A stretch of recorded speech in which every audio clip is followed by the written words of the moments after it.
Hi, good morning and praise the Lord. I bring greetings in the matchless name of the Lord and Savior Jesus Christ.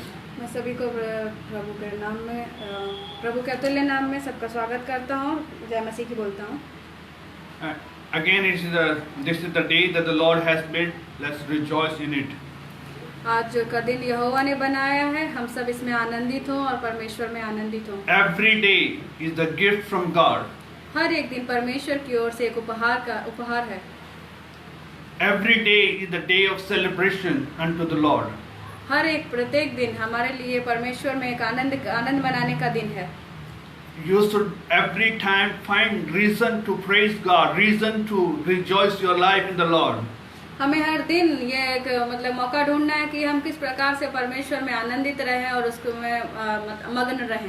It's your choice. You may go depressed or you may go unhappy life, but you should try to make yourself to be happy and rejoiceful in the presence of God. ये आपकी एक चुनाव है कि आप दुख से होकर रहना चाहते हैं या कष्टों में रहना चाहते हैं या कि परमेश्वर में आनंदित और मग्न होना चाहते हैं। I had many people, they have a good journey, they have good life, but they are not rejoicing, they are not blessed in their life, they are just accusing themselves. But this morning it's my desire to hold those who here in the house of God. I want to encourage you to rejoice in the Lord and rejoice in the Lord always. मैंने अपने जीवन में बहुत सारे लोगों को ऐसा देखा कि उनके पास सब कुछ है लेकिन वो फिर भी अपने आप में खुश नहीं है, आनंदित नहीं है। लेकिन मेरे प्रियो, मैं आपसे विनती करता हूँ कि आप सब खुश और आनंदित रहे, प्रभु में आनंद बनाए और प्रभु में खुश। Be content of whatever you have and praise God and thank God for all things what the Lord has blessed you with. हमें हमेशा धन्यवाद रहना चाहिए कि जो कुछ भी परमेश्वर ने हमें दिया उनमें हमें आनंद रहना चाहिए और खुश रहना चाहिए। The satisfaction, the joy doesn't come with the finance or it doesn't come with the name or fame. It comes from the Lord. So you should always rejoice and celebrate your life in the Lord always. संतुष्टि और आनंद हमारे जीवन में पैसे और धन संपत्ति से नहीं आता है, सिर्फ हमारे परमेश्वर से आता है जो कि जिसमें हम आनंद बना सकते हैं। And this is the great day to serve God. This is the great day to celebrate the Lord. ये एक महान दिन है जिस दिन हम अपने परमेश्वर की उपस्थिति में उसको मतलब कि आनंद को मना सकते हैं। I hope that you will have meaningful time in this day. मैं विश्वास करता हूँ कि बहुत ही अद्भुत समय है हमारे लिए। And we will have a good time in the Lord. हमारे इसलिए परमेश्वर में एक अद्भुत समय है। Hallelujah. Hallelujah. I would like to bring today's message from the 1 Corinthians chapter 1 verse 18.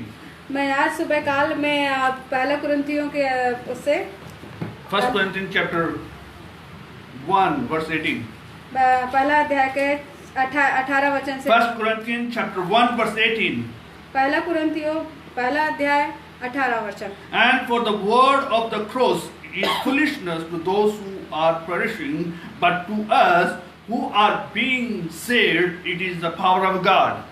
क्योंकि क्रूस की कथा नाश होने वालों के लिए मूर्खता है, परंतु हम उद्धार पाने वालों के लिए परमेश्वर का सामर्थ्य है। I would like to read it again. एक बार फिर से मैं पढ़ना चाहूँगा। It says that for the word of the cross is foolishness to those who are perishing.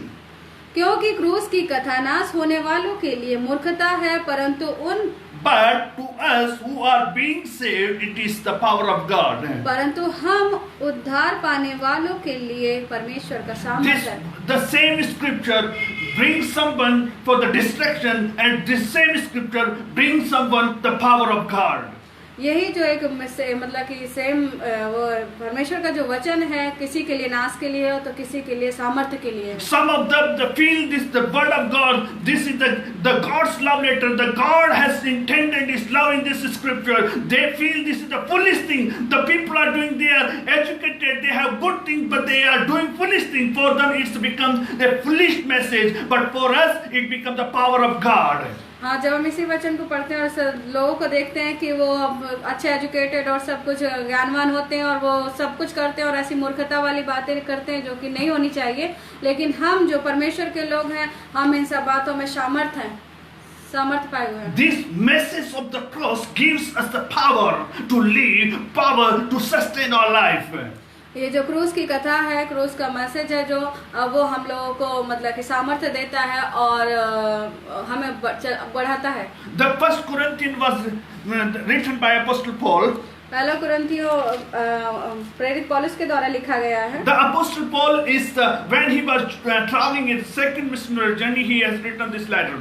जब दूसरी यात्रा में था, द्वीप यात्रा में था, तब उसने ये लेटर को लिखा था। And in this letter, the Apostle Paul encouraged the believers of the church of Corinth. और इस जो मतलब कि पत्री में पौलुस ने कुरिन्थियों के चर्च के इनकरेज करने के लिए, उत्साहित करने के लिए लेटर लिखा था। The Corinth was a metropolitan city on those days. और जो कोरिन्थ सिटी है वो बहुत ही मतलब कि सर्वव्यापी देश था। It used to have lot of business. वहाँ पर बहुत ही व्यवसाय था। Even there was a big temple over there. वहाँ पर एक बहुत बड़ा मंदिर था। And the temple also used to have a lot of the business. और उस मंदिर में भी बहुत सारे बिजनेस चल रहे थे। And the most of the believers used to come. Those who came to the Lord, they were from Gentile background. और जो परमेश्वर में आए थे वो बहुत सारे अन्य जाति मतलब कि समाज से थे। Since they are from the Gentile background, there are lot of things used to attract them toward backward their life to not to grow in Christ. और उनको जो बढ़ने में बहुत ही समस्या हो रही थी, क्योंकि जो जिस समाज से आए थे, जिस समुदाय से आए थे, वो सब चीजें उनको बहुत ही आकर्षित कर रही थी, इसलिए वो बढ़ नहीं पा रहे थे परमेश्वर में। But Apostle Paul, dealing with the matters of all those days, he want to build the church, he want to make the church go strong and strong in the Lord. और जो प्रेरित पौलुस था वो उन सब का बहुत ही मेहनत से काम कर रहा था कि वो उनके जो लोग हैं वो मजबूत हो जाए और कलीसिया मजबूत हो जाए और बढ़ती जाए। This letter is written AD 55 approximately. ये लगभग ईसा पूर्व ईस्वी में 55 ईस्वी में लिखा गया। And there in the duration of his second missionary journey. और ये दूसरी महाद्वीप यात्रा में लिखा गया। And here when the Apostle Paul deals with the people, when he look around, there are people accusing the Christian, feeling that they are foolish people. Unto them he writes this scripture. प्रेरित पौलुस जो था वो देख रहा था कि जो अन्य जाति के लोग हैं वो क्रिश्चियंस जो परमेश्वर को जानते थे, मसीह लोगों को, उनको किस प्रकार से उन पर दोष लगा रहे थे और कुछ बुरा मतलब कि गलत स्वभाव से बात कर रहे थे। Indeed, these things even happen today, sir. यहाँ तक कि वो आज भी हम इस अपने समाज में देख सकते हैं। When you accept Christ, when you begin to follow Christ, the people will feel that you are doing a foolish thing, sir. जब हम परमेश्वर के पीछे चलना शुरू कर देते हैं, उसको स्वीकार करते हैं, उसको हम अपने जीवन में मान लेते हैं, तो दूसरे लोग जो होते हैं, अन्य लोग वो कहते हैं बेवकूफ हैं। Some of them they will say that you have gone wrong, you have gone mad. और कुछ लोग तो ऐसा बोलते हैं, तुम लोग कुछ गलत कर रहे हो, तुम पागल हो गए हो क्या? But those who have received the Christ, they understand the message, the meaning of this message, and it says, those who are being saved, for them is the power of God. जो इस बात को समझ जाते हैं वो उनके लिए ऐसा है कि हम उद्धार पाने वाले लोग जिसके परमेश्वर का सामर्थ है। I would like to bring the message of cross today. आज मैं क्रूस की कथा का बताने जा रहा हूँ। I would like to tell you the meaning and power of cross. उसका मतलब और उसका सामर्थ, power of cross. The gospel is revelation of God. जो सुसमाचार है वो परमेश्वर का प्रकाशन है। And it's the message of God's center which revealed on the Calvary cross. और परमेश्वर ने जो कलवरी क्रूस पर अपने आप को मतलब कि चढ़ा दिया, उसका एक The cross became a center of God's reflection of love. और जो क्रूस है वो एक मतलब कि परमेश्वर के प्रेम का एक केंद्र बन गया है। The crucifixion is the historical event and spiritual implication, the eternal consequences. और जो क्रूस है वो परमेश्वर का एक मतलब कि That means that it is said that it is the historical event. ये एक ऐतिहासिक कथा है। And it is spiritual implication. और ये परमेश्वर इसके मतलब आत्मिक लागूकरण है। आत्मिक लागूकरण है। And it's a spiritual consequence, no, internal consequence. Consequence. Yeah. Internal. अनंत काल का consequence है। And it says the message of the cross is the significance even for the human being, man and woman all over the world. और ये जो क्रूस की कथा है ये सारे पूरे संसार के लिए है। gospel, the gospel of the message or gospel of Jesus, which has been, it has to be preached and received. और जो परमेश्वर का वचन है, परमेश्वर का सुसमाचार है, ये प्रचार किया जाएगा और होगा। Kindly turn with me. कृपया मेरे साथ निकालें। 1 Corinthians chapter 15. पहला कुरिन्थियों Chapter 15 verse 1 to 4. Chapter 15 1 to 4.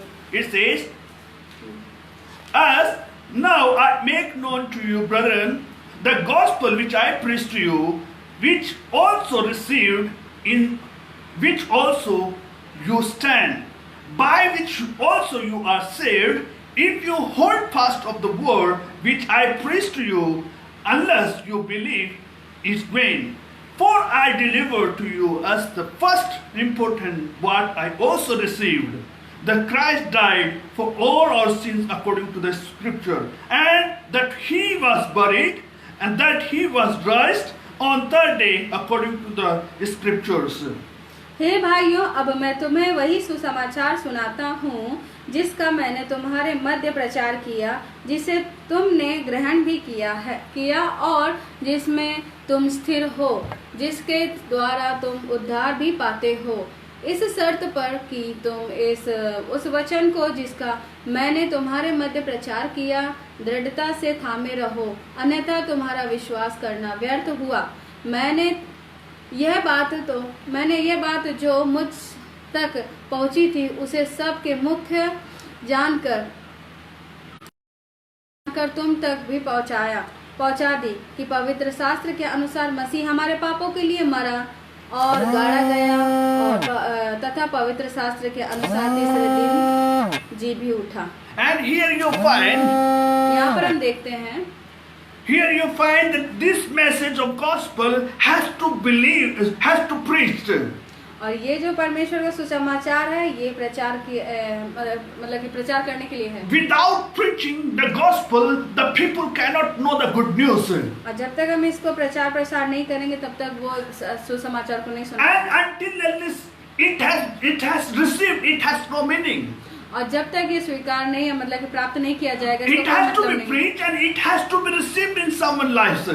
और ये कि मतलब कि सुसमाचार सुनाया जाए और कुछ लोग उसको ग्रहण भी करें। Not only sufficient to receive the word or the message or gospel, यही केवल नहीं है कि बस उसको स्वीकार कर लिया जाए, but we have to rely on the scripture. बल्कि उसमें हमें अमल करने की जरूरत है। That's what the Apostle Paul said, that what I have received, that I have given to you importantly. और यहाँ पर प्रेरित पौलुस कहता है कि जो मैंने प्राप्त किया वो मैं तुमको देता हूँ। Dear friends, मेरे प्रियो, message of cross, message of gospel has to preach powerfully and has to receive powerfully and has to rely powerfully. जो परमेश्वर की क्रूस की कथा है वो हमें प्रचार करना है और स्वीकार करना है और उसको आगे लेके चलना है। Message of the cross reveals the man is a guilty and sinner. जो क्रूस की कथा है वो ये बताता है कि एक मनुष्य के बारे में कि मनुष्य पापी है और दोषी है। Through the cross only you will be able to know that you cannot save. You are a sinner and you need a savior.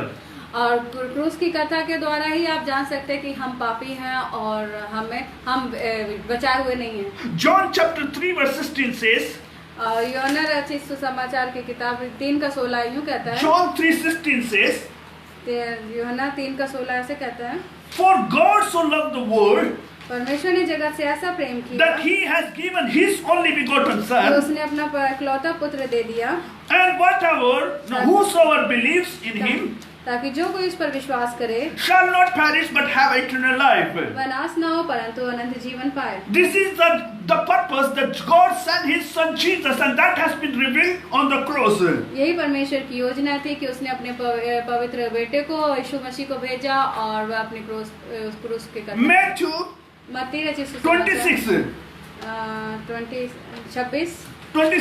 and 28. 26 का 28.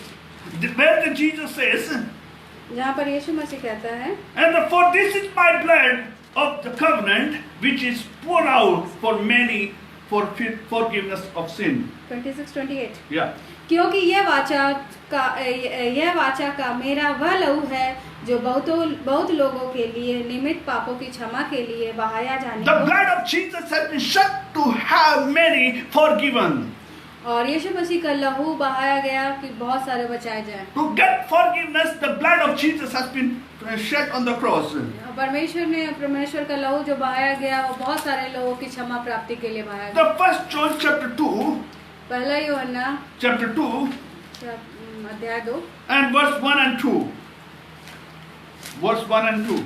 Verse 1 and 2 It says, my children, my little children, मेरे प्रिय बच्चों I am writing these things to you, मैं ये आपके लिए इसलिए लिख रहा हूँ so that you may not sin.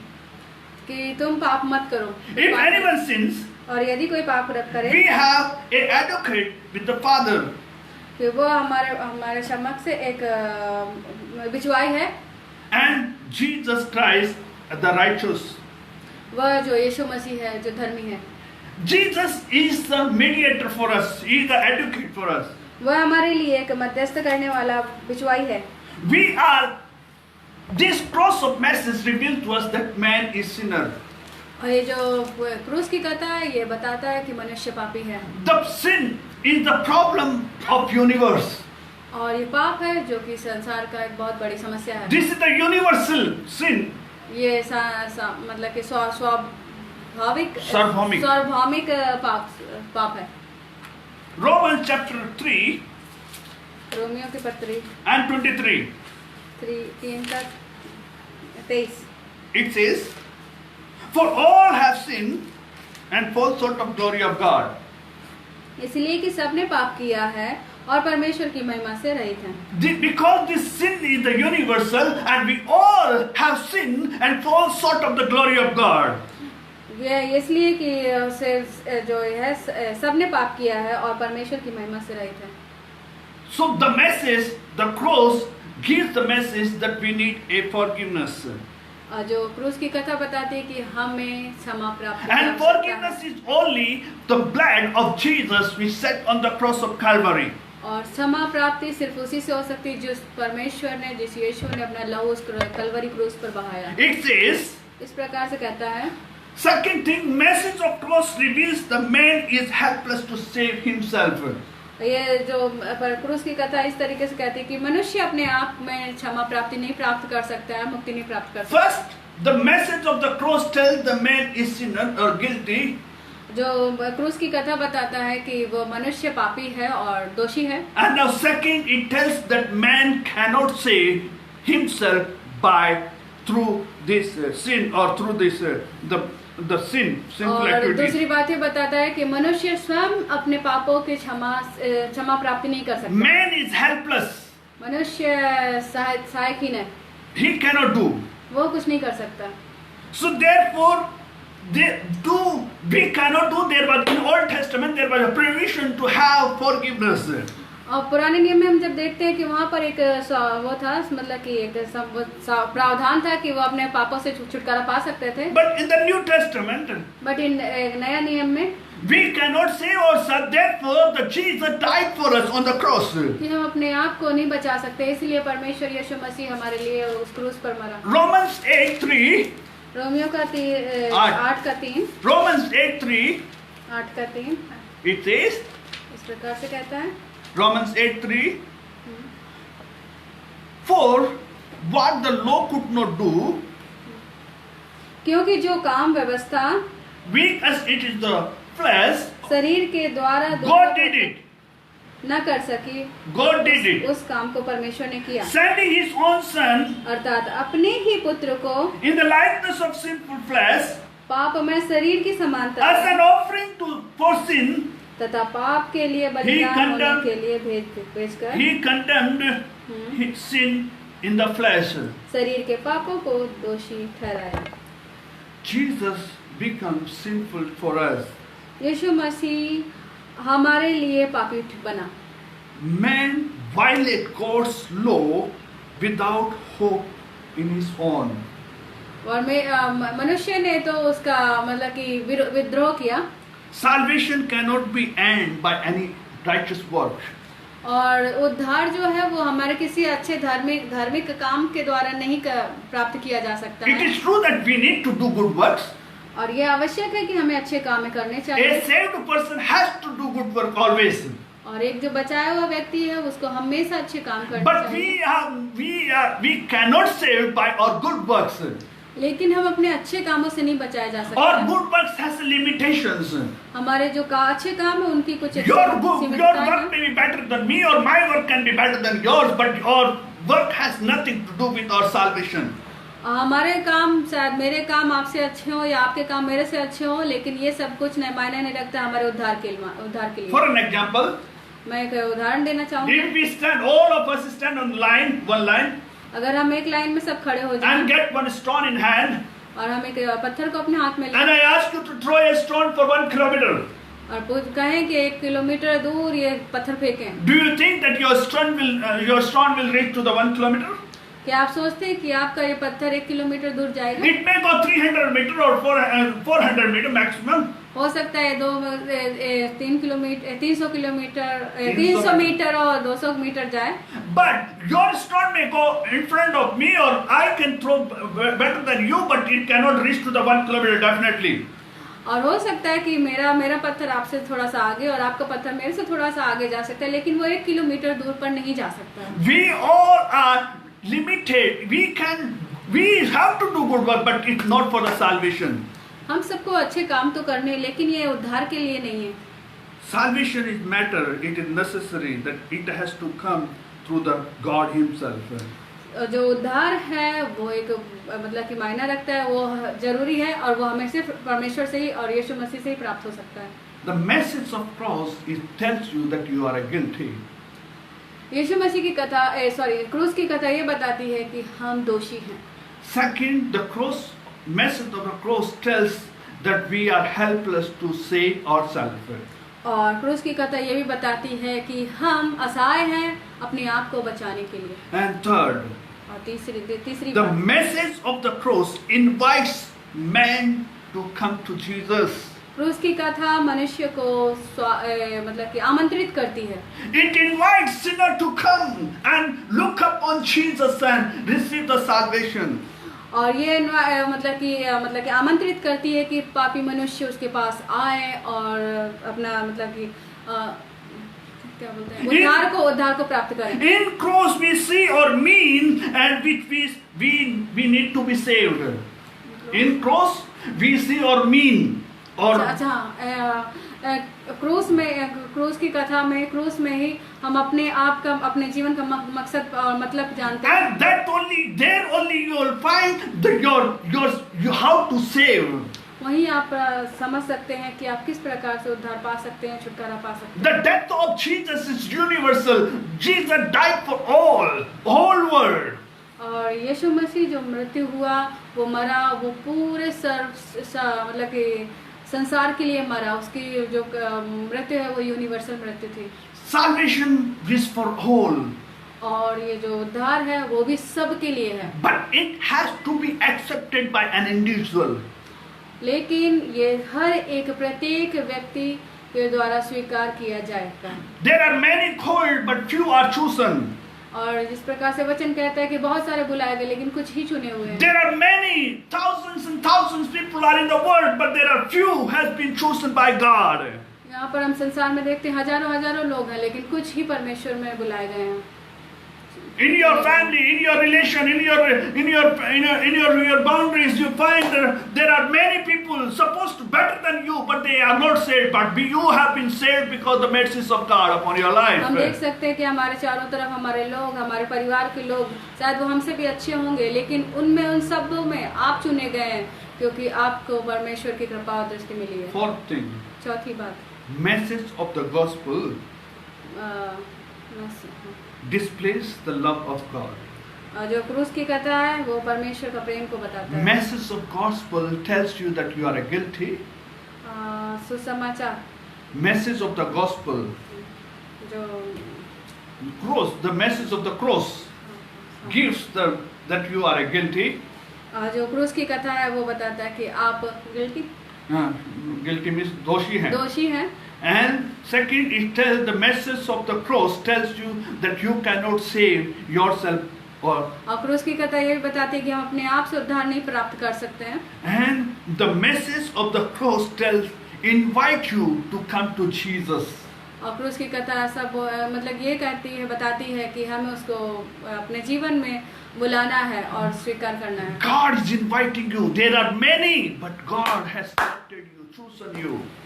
परमेश्वर आपको आमंत्रित करता है और बहुत सारे लोग हैं लेकिन उसमें आप लोगों को आपको चुनता है. And fourth thing, the message of the cross tells you the love of God. Displays the love of God. और जो क्रूस की कथा परमेश्वर के प्रेम को प्रदर्शित करती है. The first thing, पहली बात, God so loved the world that He gave His begotten Son. कि परमेश्वर ने जगत से वैसा प्रेम किया कि उसने अपना इकलौता पुत्र दे दिया.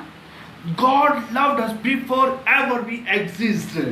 परमेश्वर ने हमारे अस्तित्व से भी पहले हमसे प्रेम किया. Ephesians 1:4 says. इफिसियों की पत्री 1:4 says. पहला का 4 बताता है. It says इस प्रकार से कहता है that we have been selected or chosen by God before the foundation of the world. उसने हमें जगत की उत्पत्ति से पूर्व मसीह में चुन लिया. It says, just He chose us in Him before the foundation of the world, that we should holy and blameless before Him in love. उसने हमें जगत की उत्पत्ति से पूर्व मसीह में चुन लिया कि हम उसके समक्ष प्रेम, पवित्र और निर्दोष हों. His love has displayed upon you, even you came to the world. उसका प्रेम हमारी उत्पत्ति और हमारे अस्तित्व से पहले आया था. Even before ever your parents conceived, before anything, but you were in the mind of God. God has chosen you. He has displayed His love on you in the due time. परमेश्वर ने आपकी उत्पत्ति से पहले भी परमेश्वर ने आपसे प्रेम किया और आपको चुन लिया. There was nothing lovely in you to that God should love you, but because of His everlasting love, He have loved you. हम में ऐसा कुछ भी अच्छा नहीं है कि वो हमें कुछ देख के हमें मतलब कि प्यार करे या चुने. Romans chapter 5 रोमियो की पत्री and verse 8 to 10. Romans chapter 5 verse 8 to 10. It says, God demonstrated His own love toward us, in that while we were still or yet sinners, that Christ died for us.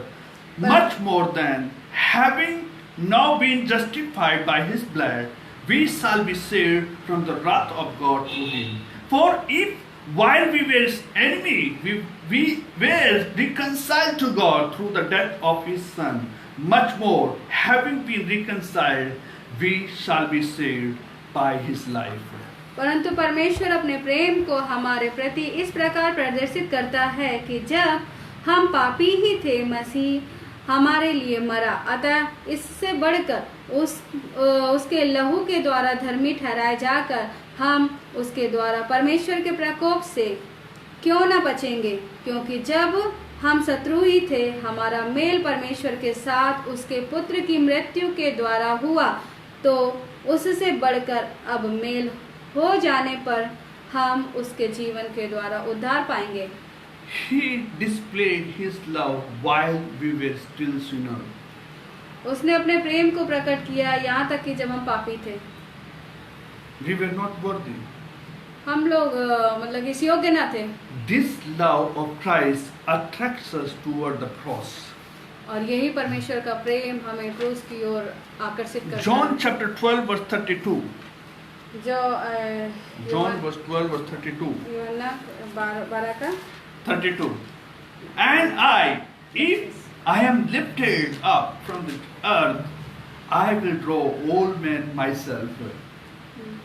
और यदि मैं पृथ्वी पर से ऊंचे पर चढ़ाया जाऊंगा तो सब लोगों को अपने पास खींचूंगा. Jesus lifted high, it draws man to Himself. परमेश्वर जब उस क्रूस पर उठाया गया, चढ़ाया गया, वो हर एक मनुष्य को अपनी ओर आकर्षित करने के लिए. He is inviting people because of His love. वो लोगों को आमंत्रित करता है, वो इसलिए क्योंकि वो सभी से प्रेम करता है। The only love can melt a heart of stone to repentance. सिर्फ एक परमेश्वर का प्रेम ही है जो एक मतलब कि पश्चाताप के द्वारा प्राप्त किया जा सकता है। Because of the love of Christ, there are many people, those who are very hard, strong in their heart, a stubborn spirit. But because of this message of the cross, because the love of Christ attract them to have repentance upon their lives. ऐसे भी बहुत सारे मनुष्य थे जो कि अपने हृदय में बहुत कठोर थे, बहुत ही कठिन, मतलब कि हृदय से बहुत कठोर थे, लेकिन जब उन्होंने परमेश्वर के उस प्रेम ने आकर्षित किया तो वह बहुत ही मतलब कि नम्र दिल के हो गए। God attracted them through His love. परमेश्वर ने आकर्षित किया अपने प्रेम के द्वारा उनको। Fifth thing, पांचवी बात, the message of the cross makes man to trust and obey God, Christ. क्रूस की कथा ये मनुष्य को बताती है कि हमें विश्वास करना है और उसकी आज्ञा पालन करना है। Ephesians chapter 1 verse 12 and 13. इफिसियों की पत्री 1 का 1, 12 and 13. 1, 12 and 13 Ephesians. 12 and 13 पहला अध्याय 12 और 13। Yeah, go ahead. कि हम जिन्होंने मसीह पर पहले से आशा रखी थी उसकी महिमा की स्तुति के कारण हो, उसी में तुम पर भी जब तुमने सत्य का वचन सुना तो तुम्हारे उद्धार का सुसमाचार है, और जिस पर तुमने विश्वास किया प्रतिज्ञा किए हुए पवित्र आत्मा की छाप लगी। वह हमारे उत्तराधिकार के बयाने के रूप में यह उद्देश्य से दिया गया कि परमेश्वर के मोल लिए हुए का छुटकारा हो, जिससे परमेश्वर की महिमा की स्तुति हो। Verse 12 says, remember that you were at the time separated from Christ, included from the condemned commonwealth of Israel, the stranger of the covenant of promise, having no hope without God in the world. But now in Christ Jesus, you who formerly were far off have been brought near through the blood of Jesus Christ. Here it says that you were far, you were not obtained the mercies, you were not the family of Israel, but because of the blood of Jesus Christ, you have drawn toward Christ. यहाँ पर हम देखते हैं कि जब हम बहुत दूर थे, परमेश्वर से अलग थे, लेकिन हम परमेश्वर के उस क्रूस की ओर देखते हो कि जो कि परमेश्वर का अपार प्रेम जहाँ से झलक रहा है, उसके कारण हम परमेश्वर के समीप आए। You can trust Him. It calls you to trust and obey Him. ये सब बातें बताता है कि हमें परमेश्वर पर विश्वास करना चाहिए और उसका आज्ञाकारी बनना चाहिए। We trust God when we do what He commanded. और हम विश्वास करते हैं जब हम जो वो बोलते हैं वैसा करते हैं और उसकी आज्ञा के अनुसार अपना जीवन जीते हैं। We have been called to do what exactly He commanded us. हम इसलिए बुलाए गए हैं कि जो हमसे वो चाहता है हमें वैसा ही करना है। In that we trust Him. इस तरीके से हम विश्वास करते हैं। Hebrews chapter 5 verse 8 and 9 says, इब्रानियों की पत्री He is the author of eternal salvation for all that obey. और वह मतलब सभी He is the author. अनंत काल का He is the author of salvation and to all who obey. जितने लोग विश्वास करते हैं वह उद्धार का वही है, उद्धार का वो लेखक है, उद्धार का स्रोत है। So dear friends, when we obey Him, He becomes the author of our salvation. जब हम उस पर विश्वास करते हैं और उसकी आज्ञा पर चलते हैं तो हमें उद्धार के स्रोत हैं। The believing is trusting Christ, not water, not His own obedience, but not His preaching, but in Christ we trust. हमें पर यीशु मसीह पर विश्वास करना, ना कि उसका सिर्फ विश्वास और वचन पढ़ना। Nothing else. We have to trust Him, not of any external things which we see around. हमें किसी बाहरी चीजों पर नहीं, लेकिन परमेश्वर पर विश्वास करना है। And sixth thing, the message of the cross gives us hope of eternal life. और छठवीं बात, जहाँ पर परमेश्वर क्रूस की कथा हमें एक आशा देती है। 1 John chapter 5 verse 11 to 13. 1 John पहला यूहन्ना 5 verse chapter 5 verse 11 to 13. 11 to 13। उसी का अधिकार युगानुयुग रहे, आमीन। मैंने सिल्वानुस के द्वारा जिसे What are you reading? 1 John. 1 John. Chapter 5 verse 11 to 13. वो साक्षी यह है कि परमेश्वर ने हमें अनंत जीवन दिया है, और यह जीवन उसके पुत्र में है। जिसके पास पुत्र है उसके पास जीवन है। One who has son has life. जिसके पास पुत्र है उसके पास जीवन है। जिसके पास परमेश्वर का पुत्र नहीं है उसके पास जीवन भी नहीं है। मैंने तुमको जो परमेश्वर के पुत्र के नाम पर विश्वास करते हो ये बातें इसलिए लिखी हैं कि तुम जानो कि अनंत जीवन तुम्हारा है। The Titus chapter 1 verse 12 says, Titus 1:12 says, 1:2 says, 1 verse Titus का Titus 1:2, Titus 1:2, 1:2, in hope of eternal life which God, who cannot lie, promised long ages ago. बहुत वर्ष पहले,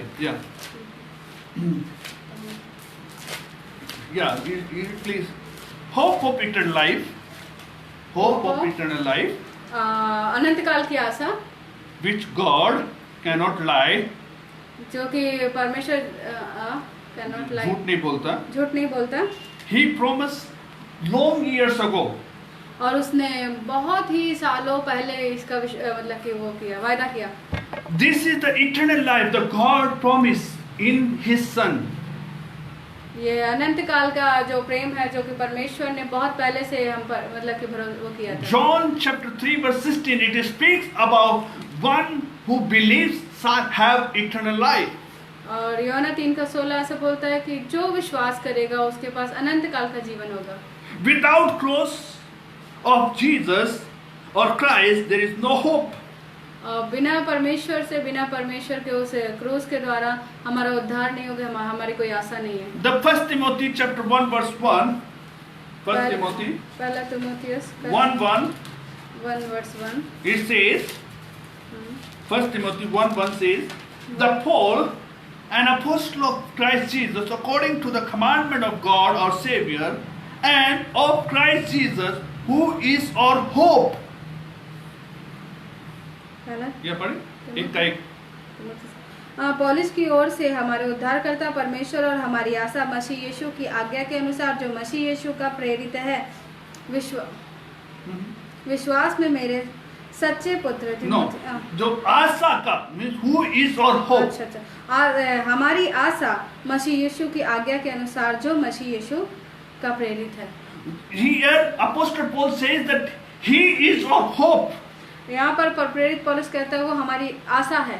Because the Christ died for our sin, and I am dead to sin, because the Christ rise from the dead, I also rise with him to live forever. क्योंकि वह हमारे पापों के लिए मरा है और हम उसके साथ जी उठेंगे, वह हमारी धन्य आशा है और हम उसके साथ हमेशा जी रहेंगे। When we take baptism, when we go in deep in the water, we died for sin, and when we come out, we risen with Christ. जब हम बपतिस्मा लेने के लिए जाते हैं और जब पानी में डुबकी लगाते हैं, जब उसमें नीचे जाते हैं पानी के अंदर, तो हम अपने पापों से मर जाते हैं और जब बाहर निकलते हैं एक अनंत जीवन और एक धन्य आशा के साथ जीते हैं। This message of the cross is the hope of eternal life. और जो क्रूस की कथा है वह अनंत काल का एक आशा को बताता है। My brother and sister, मेरे प्रिय भाई बहनों, I would like to attract your attention toward the cross. मेरे प्रियो, मैं आपको उस क्रूस की ओर मतलब आकर्षित करना चाहता हूँ। I would like to attract you toward cross. ये आप क्रूस की ओर एक आकर्षित करना चाहता हूँ। Because through the cross only you will know that you are a sinner. केवल आप क्रूस की कथा के क्रूस के द्वारा ही आप जान सकते हैं कि आप पापी हैं। And through the cross you will know that you cannot save yourself. You need a savior. बिना क्रूस के आप नहीं बचाए जा सकते हैं और आपको एक सेवियर की आवश्यकता है। And through the cross only you will know that Jesus, the God displayed His love on the cross. और उस क्रूस के द्वारा आप जान सकते हैं कि यीशु मसीह जो हमारे पापों के लिए मरा, उसने किस प्रकार से अपने प्रेम को वहाँ दिखाया। The true cross only you know and trust and obey God. और क्रूस के द्वारा आप विश्वास कर सकते हैं और उस पर भरोसा रख सकते हैं और उसके साथ चल सकते हैं। And message of the cross only gives us the hope of eternal life. और वही एक मतलब कि क्रूस का ही एक जो मैसेज है, कथा है, उसमें ही हमारी एक धन्य आशा है और वही एक हमारा अनंत काल का परमेश्वर है। Let us read 1 Corinthians chapter 1 verse 18 again. आइए हम एक बार फिर से 1 कुरिन्थियों Chapter 1 chapter 1 18. 18 It says, the message of the cross is the foolish thing for those who perishing. क्योंकि क्रूस की कथा नाश होने वालों के लिए मूर्खता है, But to us who are being saved, it is the power of God. परंतु हम उद्धार पाने वालों के लिए परमेश्वर का सामर्थ्य है। The message of the cross is the power of those who are saved. परमेश्वर का ये क्या बोलते हैं, उद्धार पाने वालों के लिए परमेश्वर का The God's power has been revealed upon our life through the message of the gospel. इस सुसमाचार के द्वारा परमेश्वर का सामर्थ्य, परमेश्वर का प्रेम हमारे ऊपर The प्रकट cross has much power. क्रूस में इतना सामर्थ्य है। That today also a fountain flow to forgive the sins of the humankind, mankind. आज भी वो सोता बह रहा है कि हर एक मनुष्य के ऊपर वो गिरे और वो उसमें आशीषित हो जाए। But for some, those who don't believe, for them it is the message of perishing. और वह जो उस पर विश्वास नहीं करते हैं, वो उनके लिए नाश के कारण हो जाएगा। It is on the olden days पुराने समय में when the king used to go for the battle, जब ये राजा युद्ध के लिए जाते थे, and when the king used to return back after victory, और जब वो विजय प्राप्त करने के बाद वापस आते थे, and some of the people, those who are captive, they used to follow the king was one who got a victory. और जो उसके साथ में संगी थे, उसके साथ वाले लोग, वो उसके पीछे पीछे चलते थे। And then they used to have a big shout from the people around. और एक बहुत बड़ा ध्वनि आवाज होती थी हमारे मतलब कि लोगों के चारों तरफ से। And one who is a conquered, और वो जो विजयी प्राप्त करता था, for him it is the victory. The people used to shout for victory. और मैसेज ऑफ विक्ट्री। और उस समय वो सब लोग उसके जो मतलब कि विजयी प्राप्त को उसको बहुत जैसे बोलते थे। And but the same message, those who have been captive, those who have been conquered, the people for them it becomes a distraction. They are going to die. They are going to lose their kingdom. They are going to lose their families. They are going to lose their people. They lose everything. और जो हार जाता था वो व्यक्ति के लिए बहुत ही निराशाजनक बात हो जाती थी, क्योंकि वो लोग ये मतलब कि होता था हुआ कि वो उनका सब कुछ खत्म हो गया, उनका सब कुछ नाश हो गया। इसलिए But the same way the message of the cross, those who don't believe, for them it's a message of perishing, but those to us, those who being saved, the message of power of God. जो क्रूस की कथा जो विश्वास नहीं करते उनके लिए नाश का कारण है, लेकिन जो विश्वास करते हैं उनके लिए एक सामर्थ्य का कारण है। Dear friends, मेरे प्रियो, walk with the power of God. परमेश्वर की सामर्थ्य में बने रहें। The God has treasured His power in you. परमेश्वर ने अपने उस सामर्थ्य को आप में बचा के रखा है। God has bestowed a power of the cross upon your life. He has saved you. उस सामर्थ्य को परमेश्वर ने आपके ऊपर उंडेल के रखा है, आपके ऊपर दे के रखा है। Take your power, release your power, bring someone to the Lord. और अपने उस सामर्थ्य को इस्तेमाल करें, सामर्थ्य को उसको लेके चलें और किसी न किसी जीवन को बचाएं। When you have power of God, जब आपके जीवन में परमेश्वर का it सामर्थ्य है, has to preach with the power of God. परमेश्वर की सामर्थ्य के द्वारा प्रचार करें। When you will preach with the power of God, जब आप परमेश्वर की सामर्थ्य के द्वारा the प्रचार people करेंगे, will receive the power of God in their life. वो उस समय ही परमेश्वर के उस सामर्थ्य से लोग बचाए I जाएंगे। release the power of God upon the lives of destruction, those who are fear, those who are sick, in the name of Jesus. Jesus, heal. Jesus, forgive your sins.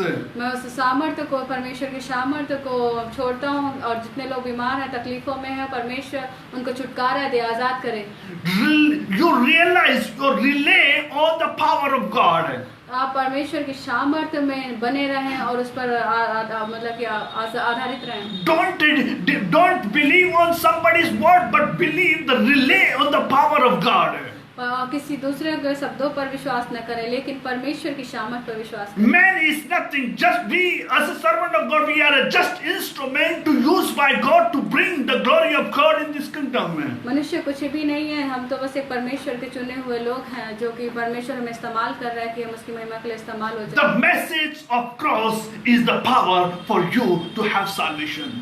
और क्रूस की कथा हमारे और आपके लिए एक सामर्थ की कथा है कि हम उसको प्राप्त करें और छुटकारा पाएं। My brother and sister, the cross invite you to Christ. ये क्रूस हमें और आपको एक मतलब आमंत्रित करता है। There is an open invitation for you to come to cross and believe and have eternal life.